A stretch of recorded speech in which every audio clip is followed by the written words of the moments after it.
Bike কেনার সময় আমরা কেনার জন্য আমাদের মাথায় কাজ করে না, আমরা টাকা দিয়ে জাস্ট বাইকটা বের করতে পারলেই বাঁচি। বাট আমাদের কিন্তু বেশ কিছু দায়িত্ব আছে, বেশ কিছু জিনিস আছে যেগুলো আমাদেরকে দেখে চেক করে তারপরে নেওয়া উচিত।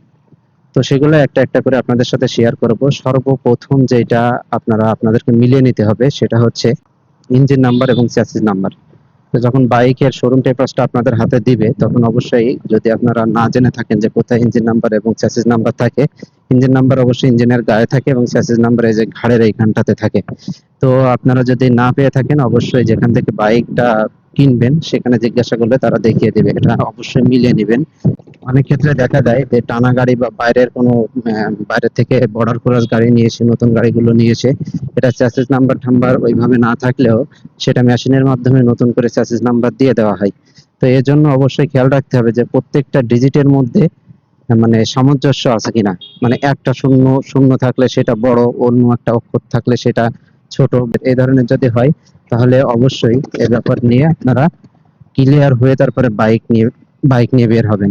একটা জিনিস মনে রাখবেন, বাইক কেনার পর আপনারা শোরুম থেকে যতদূর চেক করে নিয়ে বের হতে পারবেন ওইটাই রাইট। বাট কিনে বাসায় নিয়ে আসার পরে বা পথে যদি আপনারা কোনো সমস্যা পান, এ দায় কিন্তু শোরুম নেবে না।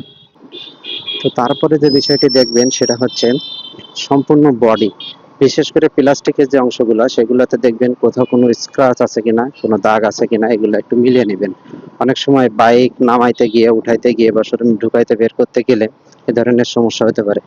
তো এটা অবশ্যই মাথায় রাখবেন এবং এটা চেক করে তারপরে শোরুম থেকে বের হবেন। আরো একটা ব্যাপার আছে, সেটা হচ্ছে প্লাস্টিক বাদে বাকি যে অংশগুলো সেগুলোতে স্পট আছে কিনা বা কোথাও রং উঠে গেছে কিনা, কালার উঠে গেছে কিনা, এগুলো একটু মিলিয়ে নেবেন। তারপরে দেখবেন এই যে বাম পাশে সিগন্যাল লাইট, তারপরে এই যে সুইচ, আপনার এইখানে আশেপাশে যতগুলো বাটন যেখানে যা আছে আপনার হ্যান্ডেল বারে, এগুলো সবগুলা মিলিয়ে দেখবেন যে প্রত্যেকটা ঠিক মতো কাজ করছে কিনা। এটা অবশ্যই মিলিয়ে না দেখলে কিন্তু পরে ফেঁসে যাবেন। তারপরে বাইকটা যখন টেস্ট রাইডের জন্য আপনি নিবেন তখন ঠিকঠাক ভাবে একবারে সেটা স্টার্ট নিচ্ছে কিনা এটা খেয়াল করবেন। আর সব থেকে বেশি করে যেটা খেয়াল করবেন সেটা হচ্ছে ইঞ্জিন থেকে উল্টা পাল্টা কোনো সাউন্ড আসতেছে কিনা সেটা। আর তারপরে যেটা দেখবেন সেটা হচ্ছে আপনার ব্রেকটা ঠিক আছে কিনা, পায়ের এবং হাতের দুইটা ব্রেক ঠিক আছে কিনা এটা একটু দেখতে হবে। বাইক কিনতে গেলে এগুলো অবশ্যই আমাদেরকে খেয়াল রাখতে হবে, খেয়াল রেখে তারপরে বাইক নিতে হবে। আর অবশ্যই শোরুমের পেপারটা মনে করে দেখে বুঝে তারপরে সাথে করে নিয়ে বের হবেন। তো সেক্ষেত্রে অবশ্যই একটু সচেতনতা অবলম্বন করতে হবে। তো এই ছিল নতুন বাইকের দেখার মতো অনেক কিছুই। বাট আমি আরেকটু অ্যাড করতে চাই, সেটা হচ্ছে আমরা সাধারণত শোরুম থেকে সারি গার্ড, তারপরে সাইলেন্সার দানি, তারপরে সেফ গার্ড, এ ধরনের অনেক কিছুই কিনে থাকি। তো এটা সবসময় মাথায় রাখবেন যে আমরা অ্যাক্সেসরিজ গুলো যেগুলো শোরুম থেকে লাগাই সেগুলো অবশ্যই ভালো মানের, বাট দামটা কিন্তু একটু বেশি।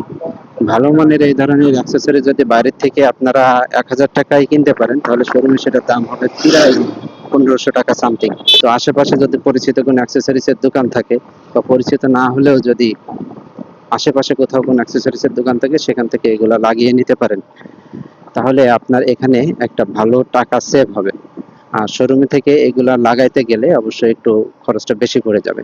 তো এটাই ছিল নতুন বাইকের ক্ষেত্রে কিছু দিক নির্দেশনা। তো ভালো থাকবেন সবাই, আল্লাহ হাফেজ।